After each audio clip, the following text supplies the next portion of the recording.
पिछले भाग में आपने देखा कि कैसे अकेली विभित्सना ने उस क्रूर राजा और उसकी विशालकाय सेना की धज्जियां उड़ाकर रख दी।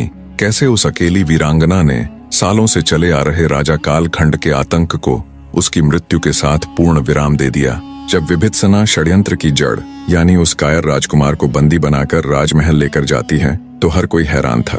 किसी को भी विश्वास ही नहीं हो रहा था कि एक अकेली स्त्री ने इतने बड़े राजा और उसकी विशालकाय सेना को यूं चुटकियों में खत्म कर दिया।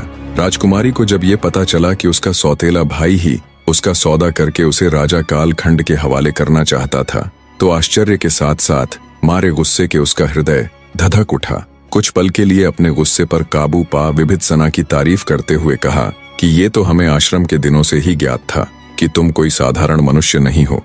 मुझे फक्र है कि तुम मेरी सखी हो। अगर आज तुम ना होती तो मेरे ये अपने ही मुझे हलाल करने वाले थे। फिर राजकुमारी ने अपनी सखी यानी महासेनापति विभित्सना से पूछा कि अब उसके सौतेले भाई के साथ क्या करना चाहिए। तब विभित्सना बड़े ही गंभीर स्वर में राजकुमारी से बोली, राजकुमारी जी, आपको इस नीच मनुष्य को कदापि नहीं बख्शना चाहिए।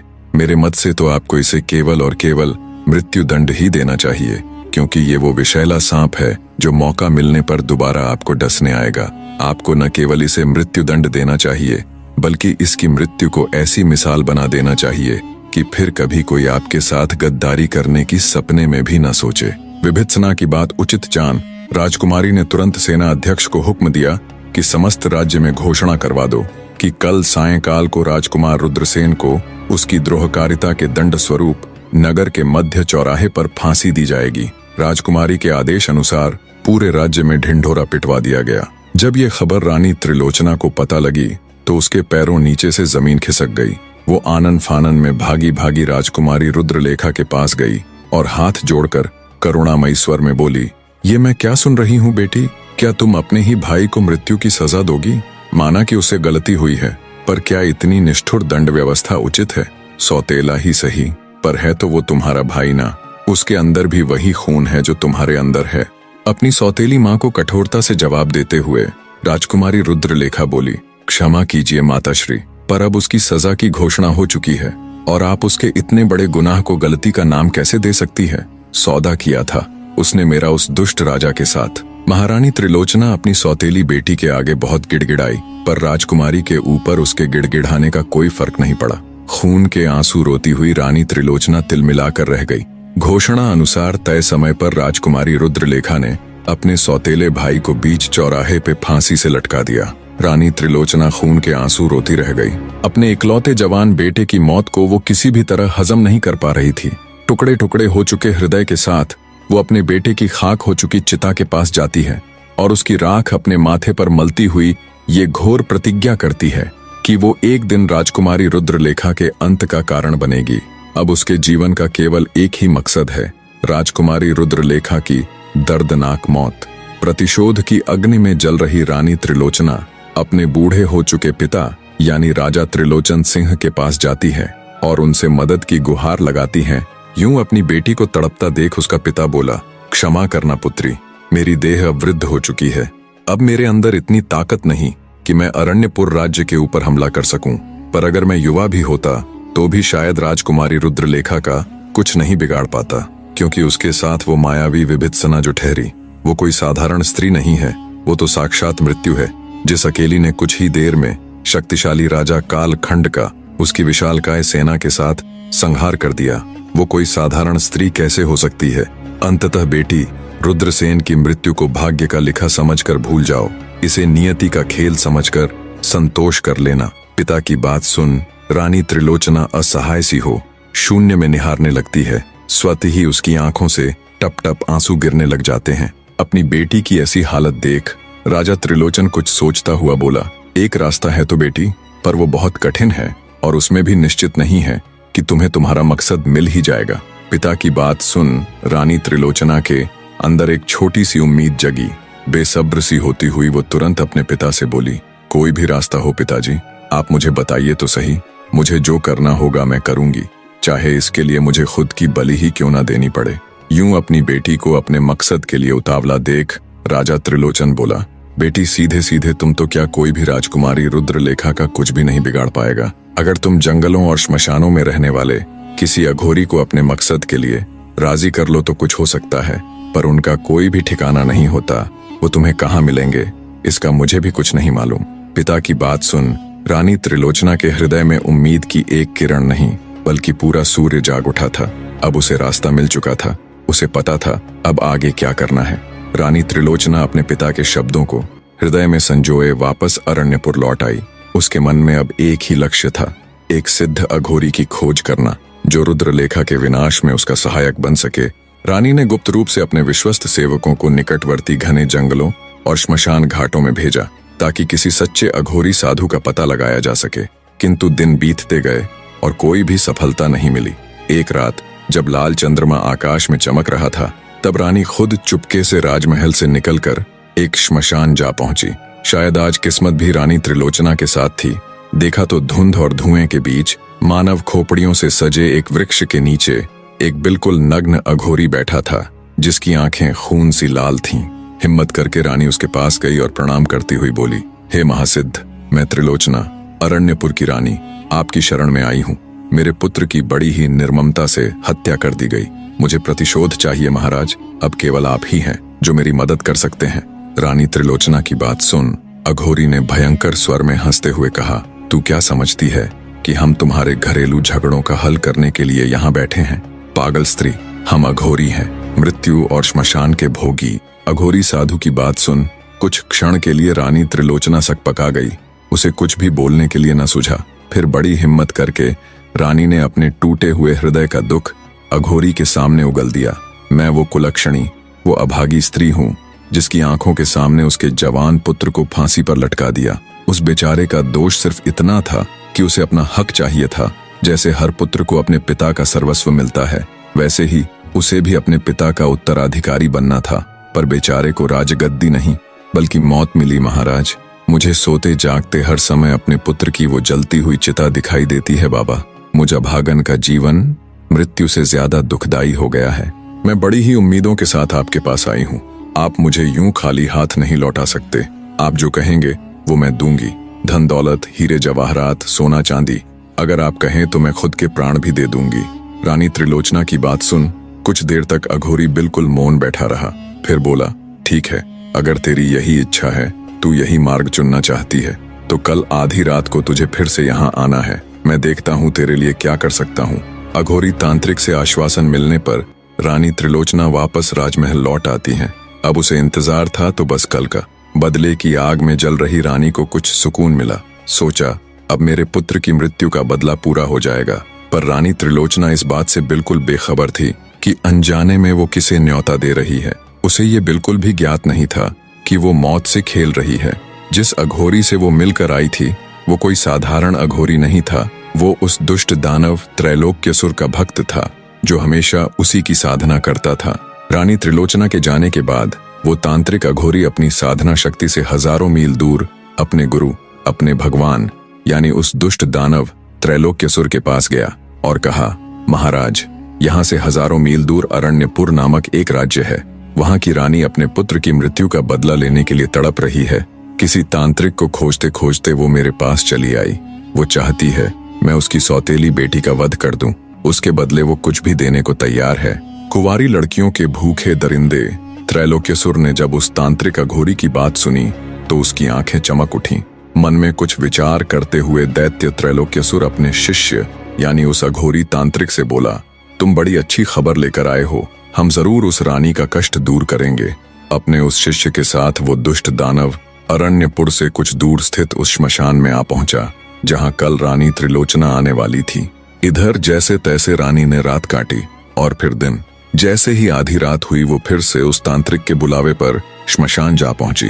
रानी को आया देख अघोरी तांत्रिक खुश हो गया और उसको लेकर शमशान में बनी अपनी कुटिया के अंदर चला गया।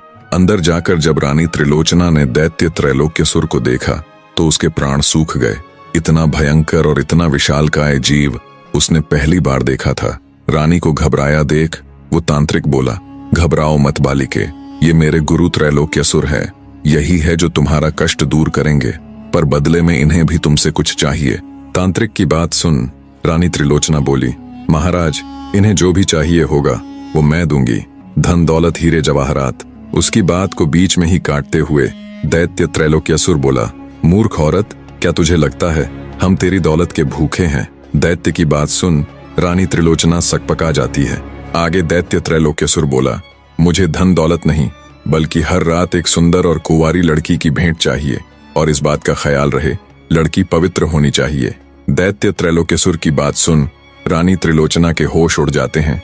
उसके पैरों नीचे से जमीन खिसक जाती है। उस तांत्रिक की तरफ देखकर रानी हकलाते हुए बोली, मगर बाबा, मैं हर रोज कुंवारी कन्या कहाँ से लाऊंगी?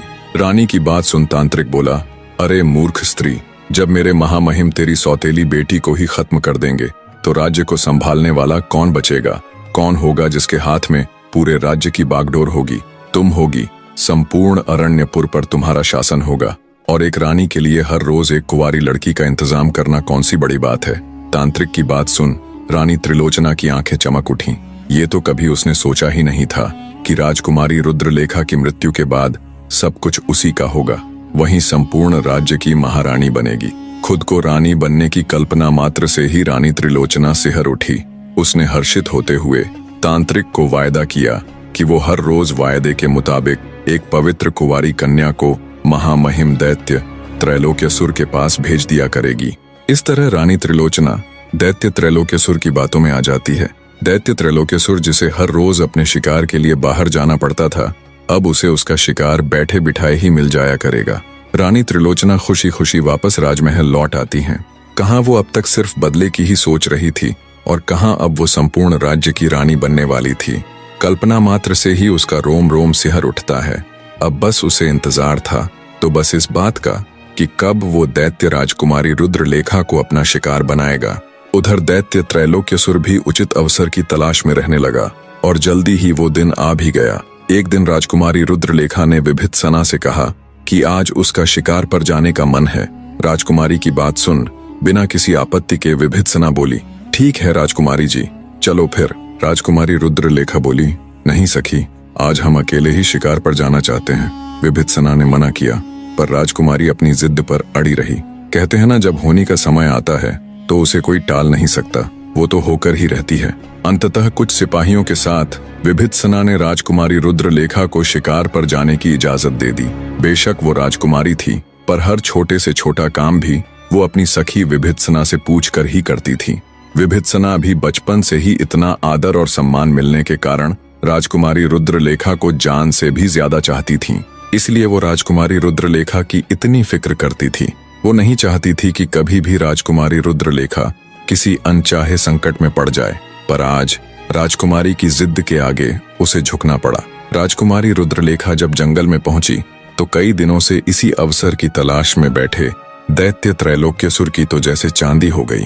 पलक झपकते ही उसने राजकुमारी के साथ मौजूद सभी सिपाहियों को मार गिराया और राजकुमारी रुद्रलेखा को उठाकर श्मशान में ले गया। दैत्य त्रैलोक्यासुर आज तक अपने जीवन काल में हजारों लाखों कुंवारी लड़कियों के साथ खेल चुका था, पर राजकुमारी रुद्रलेखा सा उसने कभी कोई न देखा था। आज से ठीक 11 दिन बाद अमावस की रात्रि थी। कई 100 वर्षों बाद इस बार आने वाली अमावस का मुहूर्त कुछ खास था। इस बार ग्रहों का कुछ ऐसा संयोग बन रहा था जिस दिन बुराई की शक्तियां अपने पूरे चरम पर होती। दैत्य त्रैलोक्यासुर को वर्षों से इस खास अमावस का इंतजार था। अमावस से ठीक कुछ दिन पहले ही उसे राजकुमारी रुद्रलेखा मिली तो उसके लिए सोने पर सुहागा वाली कहावत चरितार्थ हो गई। दैत्य ने निश्चय किया कि वो 11 दिन बाद आने वाली अमावस की काली रात में राजकुमारी रुद्रलेखा की आहुति देगा, जिससे उसकी शक्तियां अजेय हो जाएंगी। फिर उसे अपने प्राण बचाने के लिए किसी तोते की आवश्यकता नहीं पड़ेगी और वो सदा के लिए अजर अमर हो जाएगा। अब उसे इंतजार था तो बस अमावस की उस काली रात का। उधर जब शाम होने तक भी राजकुमारी रुद्रलेखा वापस राजमहल नहीं लौटी तो विभित्सना को उसकी चिंता सताने लगी। किसी अनहोनी की आशंका के चलते भारी हृदय से वो राजकुमारी रुद्रलेखा की तलाश में जंगल की ओर निकल पड़ी। जब वो जंगल पहुंची और वहां उसे सिपाहियों के मृत शरीर दिखे तो उसका माथा ठनक गया। वो वहीं सिर पकड़कर बैठ गई। उसका दिमाग एकदम से सुन्न पड़ गया। उसके मन में तरह तरह के अनचाहे विचार आ रहे थे कि राजकुमारी रुद्रलेखा के साथ पता नहीं क्या हुआ होगा। अपनी तंत्र विद्या से राजकुमारी रुद्रलेखा के शरीर की गंध का पीछा करते करते वो श्मशान तक जा पहुंची। जहां वो दुष्ट राक्षस राजकुमारी रुद्रलेखा को उठाकर ले गया था। श्मशान में पहुंचने पर जोर जोर से राजकुमारी को आवाज लगाते हुए विभित्सना उसे वहां खोजने लगी। कुटिया के अंदर अचेत अवस्था में पड़ी राजकुमारी रुद्रलेखा तो उसकी आवाज कैसे सुन पाती, पर जब दैत्य त्रैलोक्यसुर ने बाहर से किसी के चीखने और बार बार राजकुमारी रुद्रलेखा को पुकारे जाने की आवाज सुनी तो गुस्से के साथ वो गुर्राते हुए बाहर आया। सुनसान पड़ी श्मशान में जब विभित्सना ने इतने विशालकाय दुष्ट राक्षस को देखा तो वो एकदम सुन्न पड़ गई। आज से पहले उसने इतना विशाल और खतरनाक जीव पहले कभी ना देखा था। आश्रम के दिनों में छोटे मोटे दानवों से उसका पाला जरूर पड़ा था, पर ऐसा कुछ उसने पहले कभी ना देखा था। उसको देखते ही विभित्सना को समझते देर न लगी कि हो न हो सब इसी का किया धरा है। गर्जना करते हुए विभित्सना उस दुष्ट दानव से बोली, कौन है तू? किस लिए आया है यहाँ? और क्या किया तूने मेरी सखी के साथ? कहाँ है वो? एक पिद्दी सी लड़की को यूं अपने सामने गरजते देख दैत्य त्रैलोक्यसुर बोला, उसे तो मैंने कब का खत्म कर दिया, अब तेरी बारी है। ये कहते हुए वो राक्षस विभित्सना की तरफ बढ़ने लगा। उस विशाल दानव को अपनी तरफ बढ़ते देख विभित्सना ने दैत्य त्रैलोक्यसुर के ऊपर अपने अभेद्य बाणों से वार किया, पर उस दुष्ट दानव के ऊपर विभित्सना द्वारा छोड़े गए बाणों का कोई असर न हुआ। उल्टा गुस्से से दहाड़ता हुआ दानव बोला, ओ तो शस्त्र विद्या भी जानती है तू, पर भिड़ी होगी आज से पहले किसी छोटे मोटे योद्धा से। दानव आगे कुछ कहता उससे पहले ही विभित्सना दहाड़ती हुई उसकी तरफ झपटी और अपनी तलवार से अपनी संपूर्ण शक्ति के साथ दैत्य पर प्रहार किया। विभित्सना के इस प्रहार से दैत्य एक पल के लिए झटपट आया, फिर पूरे गुस्से के साथ उसने विभित्सना को अपने एक हाथ से उठाया और तेजी के साथ बहुत दूर फेंक दिया। हवा में उड़ती हुई विभित्सना बहुत दूर जाकर गिरी और मारे दर्द के छटपटाने लगी। दैत्य उसके पास आया और अपने भारी भरकम पैरों से उसे कुचल दिया। दैत्य त्रैलोक्यसुर को जब लगा कि विभित्सना के प्राण पखेरु उड़ चुके हैं और उसके शरीर में कोई भी हलचल नहीं है, तो उसे मरा हुआ समझ वो उसे यूं ही छोड़कर चला गया। कुछ देर बाद विभित्सना को जब थोड़ा होश आया तो उसे उसका पूरा शरीर एकदम निर्जीव प्रतीत हो रहा था। उसमें जरा सी भी ताकत नहीं बची थी। अपना पूरा जोर लगाकर पूरी ताकत से विभित्सना खड़ी हुई और किसी तरह अपने घोड़े के ऊपर जा बैठी। उसने घोड़े को सीधा आश्रम की ओर दौड़ा दिया। घोड़ा जब तक उसे आश्रम में लेकर गया वो फिर से अपने होश खोते हुए पुनः बेहोशी की हालत में चली गई। आचार्य कास्य पंत ने जब उसे देखा तो तुरंत उसे उठाकर आश्रम के अंदर ले गया और उसका इलाज शुरू कर दिया। विभित्सना की ऐसी हालत देख आचार्य कास्य पंत भी हैरान थे। वो विभित्सना की ताकत और उसकी शक्तियों से भली भांति परिचित थे। उन्हें बिल्कुल भी समझ में नहीं आ रहा था कि आखिर किसने विभित्सना की ये हालत की है। ऐसा कौन दुष्ट आ गया जिसने उसकी शिष्या की ये हालत कर दी कि अब शायद उसका बचना भी मुश्किल नजर आ रहा था। कड़े इलाज के 48 घंटे बीतने पर विभित्सना को होश आया। जैसे ही उसे होश आया वो राजकुमारी रुद्रलेखा को पुकारने लगी। एक सेवक ने भागकर आचार्य कास्य पंत को बताया कि उसे होश आ गया है, तो आचार्य जी तेजी के साथ तुरंत विभित्सना के पास आए। उसे होश में आया देख वो अत्यंत हर्षित हुए। विभित्सना अब भी लगातार राजकुमारी रुद्रलेखा को पुकारे जा रही थी। उसको यूं तड़पती देख आचार्य कास्य पंत ने उसे शांत करवाया और आराम करने की सलाह दी। कुछ घंटे और बीतने के बाद विभित्सना को जब थोड़ा ठीक महसूस हुआ तो उसने अपने साथ बीती पूरी घटना से आचार्य कास्य पंत को अवगत करवाया। पूरी बात जानकर आचार्य कास्य पंत घोर चिंता में डूब गए। उन्हें भी कुछ समझ न आया तो विभित्सना को आराम करने की सलाह देकर अपने महागुरु के पास जाने का विचार किया, पर विभित्सना भी खुद को ठीक बताते हुए जिद करके आचार्य जी के साथ उनके महागुरु से मिलने चल पड़ी। कुछ ही समय में आचार्य कास्य पंत विभित्सना को ले पहाड़ी पर स्थित अपने महागुरु की कुटिया में पहुंच गए। आचार्य कास्य पंत के महागुरु मुनि अंगिरा बहुत ही पहुंचे हुए सिद्ध महात्मा थे, जो पहले से ही आचार्य कास्य पंत और विभित्सना के आने का मकसद जानते थे। सबसे पहले तो उन्होंने अपनी सिद्धियों से विभित्सना को बिल्कुल पहले की तरह स्वस्थ कर दिया और गंभीर स्वर में बोले, तुम जिस दुष्ट दानव से मिली थी वो कोई साधारण राक्षस नहीं है, बल्कि वो स्वयं मौत का उपहास है। हजारों सालों कठिन तप करके उसने अनेकों शक्तियां हासिल कर ली हैं। उसकी उन्हीं शक्तियों में से एक शक्ति वो भी है जिससे वो मृत्यु को धोखा देकर मरी हुई कन्याओं को फिर से जीवित कर लेता है। आगे मुनि अंगिरा बोले, बेटी, बड़ी ही आसानी के साथ मैं तुमसे ये कह सकता हूँ कि तुम अपनी सखी को भूलकर अपने रास्ते वापस लौट जाओ, पर मैं ऐसा कदापि नहीं कहूंगा, क्योंकि मैं जानता हूँ इस समय समस्त धरा पर केवल और केवल तुम ही हो जो उस दुष्ट दानव का अंत करने में सक्षम है। अगर इस अमावस तक उस दुष्ट का अंत न किया गया तो वो इतना शक्तिशाली बन जाएगा कि फिर उसे मारना या हराना असंभव हो जाएगा। एक तरह से वो दुष्ट राक्षस हमेशा के लिए अजेय हो जाएगा। उसे मारने और हराने के लिए सीधे उससे ना भिड़कर उस तोते तक पहुंचा जाए जिसमें उस दुष्ट के प्राण हैं। आचार्य काश्यपंत और विभित्सना आंखें फाड़े मुनि अंगिरा की तरफ देखे जा रहे थे। उनकी समझ में कुछ नहीं आ रहा था कि कैसा तोता, कैसी अमावस की रात और कैसे अंत होगा उस दानव का। उन दोनों को असमंजस में पड़े देख मुनि अंगिरा उन्हें शुरू से सब बताना प्रारंभ करते हैं। कहानी का अगला भाग भी बहुत जल्द आपके समक्ष उपस्थित होगा। तब तक वीडियो को लाइक करके हमारा हौसला बढ़ाते रहिए। धन्यवाद मेरे प्यारे दर्शकों।